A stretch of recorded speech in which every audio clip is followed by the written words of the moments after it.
शिरोमणि संत कबीरदास महाराज के, शिरोमणि संत कबीरदास महाराज की, भारत माता की, भारत माता की।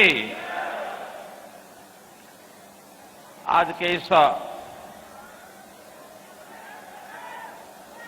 सभा में उपस्थित संत कबीर महाराज की जयंती मनाने पर मंच पर विराजमान भारतीय जनता पार्टी के प्रदेश अध्यक्ष श्री ओम प्रकाश जी धनखड़,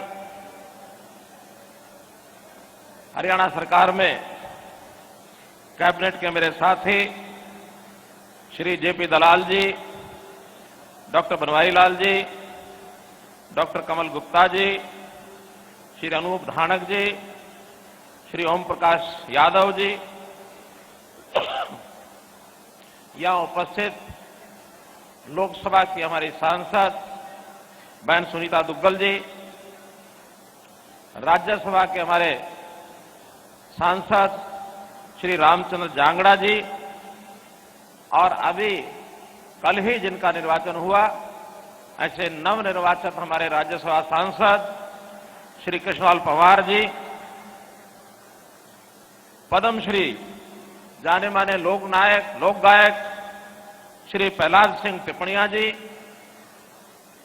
भारतीय जनता पार्टी के जिलाध्यक्ष श्री अजय बंसल जी, हमारे राज्यसभा के सांसद जनरल डीपी वत्स जी, श्री मनीष ग्रोवर जी, श्री मनमोहन गोयल जी, श्री अरविंद यादव जी, श्री शमशेर खरकड़ा जी, पूर्व विधायक श्रीमती सरिता नारायण जी, श्री ओम प्रकाश निनाणिया जी, अध्यक्ष आत्मानंद शिक्षा समिति,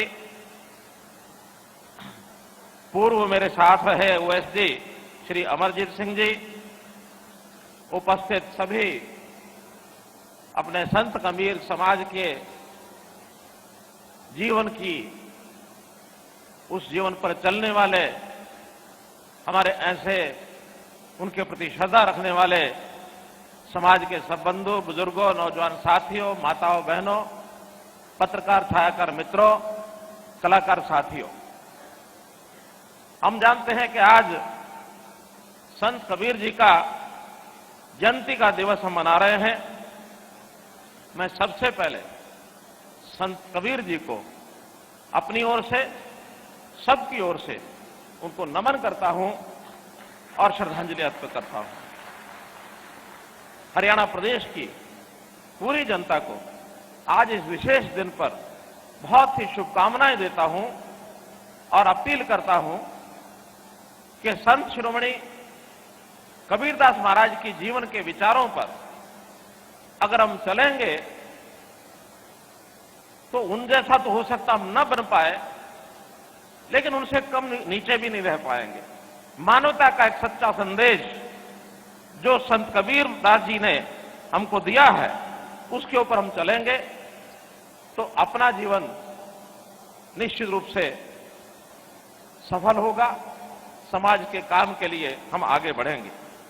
कबीरदास जी कोई एक नाम नहीं है, बल्कि अगर उनके ऊपर शोध जब किया जाएगा, शोध कर भी रहे हैं बहुत सारे लोग, ये पूरी एक कहानी है, मानवता की कहानी। मानव को मानवता की ओर ले जाने के लिए, उस दिशा को आगे बढ़ाने के लिए संत कबीर का एक बहुत बड़ा योगदान ये रहा है। वो न केवल एक संत थे, बल्कि कवि थे, और कवि होने का उनका जो गुण है वो अंतरस्फूर्त था। अपने आप उनके मन में जो जिज्ञासाएं उठती थी, उसको वाणी का वो रूप देते थे। ऐसा कहते हैं कि वो पढ़े हुए लिखे नहीं थे, कभी उन्होंने कागज को नहीं छुआ, कभी उन्होंने लेखनी को नहीं छुआ। मन में जो विचार स्फूर्त होते थे उसी प्रकार से बोलते थे, वही दो आगे जाके प्रचलित होते थे। उनके बारे में लिखा है, मसी कागज छुओ नहीं, कलम गई नहीं हाथ, कि कभी कागज नहीं छुआ, कभी कलम हाथ में नहीं पकड़ी। तो इतने विद्वान स्वयं स्फूर्त विचारों के, जिस प्रकार का उनका एक विचार होता था, नैतिकता की, मानवता की जो सीख उन्होंने दी है, वो कबीर जी के दोहों के माध्यम से वो हमको जानकारी मिलती है।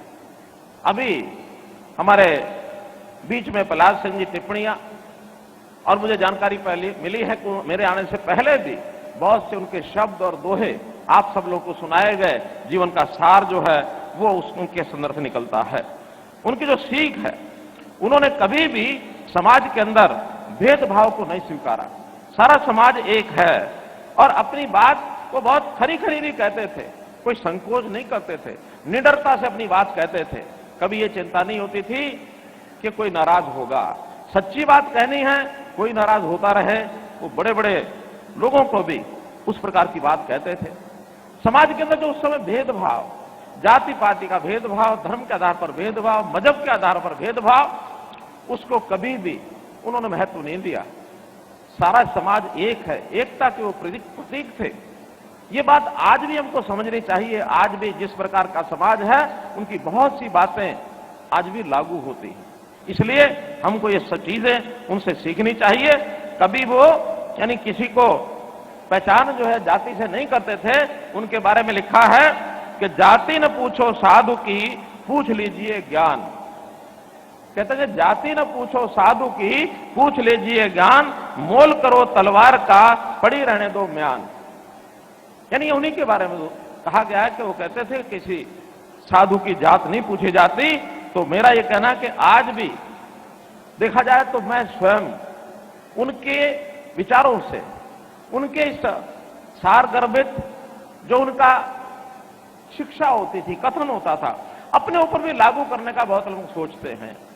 आज जब सरकार के काम में हमको जब नौकरियों की बात आती है कि इसको नौकरी दे दो, उसको नौकरी दे दो, हम कहते हैं कि भाई इसको और उसको नहीं, जिस व्यक्ति की योग्यता है वो व्यक्ति नौकरी लेगा। हम देने वाले कौन हैं? योग्यता के आधार पर नौकरी लेकर के जाएगा। और आज समाज में गरीब परिवारों के ऐसे बच्चे जिनको पहले योग्यता होने के बाद भी कोई पूछता नहीं था, वो रह जाते थे, क्योंकि ना उनके पास पर्ची थी, ना खर्ची थी, और कोई उनको पूछता नहीं था। आज बहुत गरीब परिवारों के भी बालक अच्छे अच्छे ऑफिसर बने हैं, अच्छे अच्छे पदों पर जाकर काम कर रहे हैं, और उसका समाज को बहुत बड़ा एक लाभ ये होने वाला है। तो मैं तो आज भी कहता हूं कि हरियाणा में यदि हम इस जाति पाति की राजनीति को खत्म कर सकें, तोड़ सकें, तो बहुत बड़ा एक समाज के प्रति एक उपकार होगा। आज भी राजनीति में जाति पाति को लेकर चलने वाले लोग ये हमारा नुकसान कर रहे हैं, लाभ नहीं कर रहे हैं। इसलिए इससे ऊपर उठना, ये पहचान करके कि कौन व्यक्ति योग्य है, कौन व्यक्ति कितना काम करने वाला है, यदि उस आधार पर आगे बढ़ेंगे तो निश्चित रूप से कबीर जी की शिक्षा, उनका जो विचार, ये हमारे मन में जाएगा। कबीर जी हमेशा सत्यता के पक्षधर थे, सदाचार के वो पक्षधर थे। बहुत सरल, सहज, सहिष्णु, विनम्रता का प्रतीक, ऐसा उनका जीवन था। कभी किसी से मन में कोई यानी मन में कोई द्वेष भावना ये कभी नहीं रखते थे। मोक्ष की कल्पना करने के लिए कई लोग घर परिवार छोड़ करके जंगलों में भटकते हैं। वो कहते हैं कि नहीं, अगर मोक्ष परिवार पर आपको प्राप्त करना है तो आप संसार में रह करके, घर में रह करके भी प्राप्त कर सकते हैं। सत्कर्म करते जाओ, आपको मोक्ष मिलेगा। ये उनका विचार था। अपने कर्मों पर ये हमको ध्यान देना है। तो इसलिए खुद कबीरदास जी ने जो पंक्तियां कही, हमारे मन में वो विचार जब उठा चुनाव लड़ते समय, मैंने उस समय एक नारा दिया था, हरियाणा एक, हरियाणवी एक। हम सब हरियाणा के लोग, हम एकता के प्रतीक में बंध जाएं, सब हरियाणा को एक जैसा माने, तो निश्चित रूप से हरियाणा का भला हो जाएगा, निश्चित रूप से भला हो जाएगा। इसलिए हम सब लोगों को आगे रहना है। वो एक और उनके बारे में जो दोहा प्रचलित है, जो हम सब जानते हैं, कबीरा खड़ा बाजार में मांगे सबकी खैर। कबीरा खड़ा बाजार में मांगे सबकी खैर, ना काहू से दोस्ती, ना काहू से। ये बहुत दोहरा ऐसा प्रचलित उनका है। कबीरा खड़ा बाजार में मांगे सबकी खैर, ना काहू से बैर। तो इसलिए मित्रों, हम लोग समाज के सब वर्गों को हाँ, ये निश्चित रूप से हम थोड़ा अंतर करते हैं कि जो समाज गरीब है, पीड़ित है, जरूरतमंद है, अगर सरकारी संसाधनों पर सबसे पहले अधिकार है तो वो इस समाज का है जो किसी कारण से पीछे रह गया। और उसमें हमारा जो गरीब समाज है, इसका अधिकार सबसे पहले है।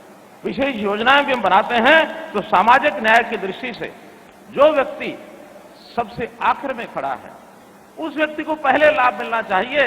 ये हमारी नीति है, ये हमारे सिद्धांत है, ये हमारा व्यवहार है, और इसी को हमने अंत्योदय के नाम से पुकारा है। पंडित दीनदयाल जी उपाध्याय एक बहुत बड़े राष्ट्र चिंतक हुए हैं। उनका कि यदि आप समाज को सुखी करना चाहते हो तो पंक्ति में, लाइन में सबसे आखिरी का आदमी है, उसका भला सोचो। जब वो आखिरी वाला आगे हो जाएगा, फिर जो आखिर में बचा है उसको आगे लाओ, फिर जो आखिर में रह गया उसको आगे लाओ। तो इस नाते से मानव को मानव कहना, मानव को मानव समझना, ये हमको सीखना होगा। उसके ऊपर कौन सा बिल्ला लगा है, लेबल लगा है, जाति क्या है, उसका इलाका क्या है, इसको भूल जाए। जिसका अधिकार है, गरीब व्यक्ति का पहले अधिकार, इसके ऊपर उनको चलना है। अंधविश्वास, इसके खिलाफ वो बोलते थे। सामाजिक कुरीतियां आज भी बहुत हैं, नशा है, जुआ है, अपराध है, झूठ बोलना है।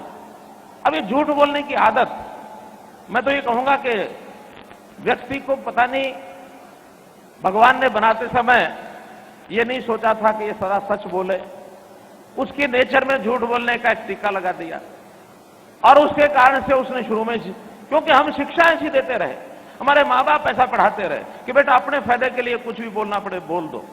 सामाजिक शिक्षा, ये जो संतों महापुरुषों के द्वारा दी गई है, ये हमारे समाज में, परिवार में, शिक्षा में, सब जगह आनी चाहिए कि कोई भी व्यक्ति झूठ बोल करके स्वार्थ ना जगाए अपना, वरना मेरा मतलब निकलना चाहिए, जो झूठ बोलना बोल दो। और हमने इसके लिए हरियाणा सरकार में जो पॉलिसीज बनाई है उस पर काम करना शुरू कर दिया है। हमने कहा कि हर परिवार का एक डाटा बनाएंगे, परिवार पहचान पत्र, परिवार में कितने सदस्य हैं, क्या काम करते हैं, कितने पढ़ते हैं, और उनको किस चीज की जरूरत है। बीमार है तो उसका इलाज के लिए योजना बनाएंगे, रोजगार चाहिए तो रोजगार की योजना बनाएंगे, शिक्षा की जरूरत है शिक्षा की योजना बनाएंगे। तो इसलिए ये जो सारी योजनाएं, ये ऐसे संतों महापुरुषों की बात में से निकलते हैं। हमने जो परिवार पहचान पत्र बनाया, उस आधार के ऊपर बहुत सी ऐसी योजनाएं बनाई हैं, और उस योजनाओं में से मैं आज ही प्रातःकाल डेटा निकाल के देख रहा था तो मुझे जानकारी मिली कि अपने यहाँ कबीर पंथी समाज, धानक समाज, जुलाहा समाज, इसकी कुल जो जानकारी हमें मिली है, प्रदेश में 1,42,000 परिवार है। 1,42,000 परिवार, उसका डाटा मैं लेके आया हूं। कितने शिक्षा के हिसाब से कहां हैं, आयु के हिसाब से कहां हैं, रोजगार के हिसाब से कहां हैं, और कुल मेंबर हैं 5,91,000। हमारे इस समाज के 5,91,000 हैं। और जब मैंने देखा कि इसमें विद्यार्थी कितने हैं, मुझे बहुत खुशी हुई ये जान करके कि 1/3 आबादी इसमें विद्यार्थी है। 1,96,843 अपने समाज से जुड़े हुए विद्यार्थी। अब 1,96,000 हमारे विद्यार्थी जो पढ़ाई लिखाई कर रहे हैं, इसका मतलब उनको एक अवसर मिल रहा है। जब पढ़ेंगे, लिखेंगे, आगे बढ़ेंगे, उनको पढ़ाई के लिए हर प्रकार की सुविधा हम देंगे। 1/3 वर्ग अगर 1,96,000 के समाज का पढ़ाई में हो तो भविष्य, उसका भविष्य उज्जवल है, ऐसा मैं मानता हूं। भविष्य बहुत उज्जवल है। हमने अपने बच्चों को पढ़ाई में आगे लगाया है। हाँ, उसके लिए अवसर मिले, कोई कठिनाई उनको ना आए, उनको पुस्तकें मिल जाए, उनको स्कूल अच्छा मिल जाए, उनकी शिक्षा, उसमें फीस ना लगे, उसके अंदर उनको जो आवश्यकता है। हमने तो जैसे अभी देखा कि 10वीं, 11वीं, 12वीं के बच्चे, जो बच्चे कोविड के दिनों में ऑनलाइन शिक्षा प्राप्त नहीं कर रहे थे, उन सब बच्चों को हमने टेबलेट, 5 लाख टेबलेट बांटे हैं, ताकि गरीबी होने के कारण से भी उन बच्चों को ये 15,000 रुपए का जो साधन है वो उनको मिल जाए, और उसके कारण से उनकी पढ़ाई, उनकी शिक्षा बहुत अच्छी होगी। मुख्यमंत्री अंत्योदय परिवार उत्थान योजना, अर्थात जिनकी आय 1 लाख रुपए से कम है, ऐसे परिवारों के घर में कोई कमाने का साधन और बने, उनके काम को आगे बढ़ाएं। ऐसे भी जो हमारे 1 लाख से कम की जो आय के लोग हैं, ये 75,000 परिवार हैं।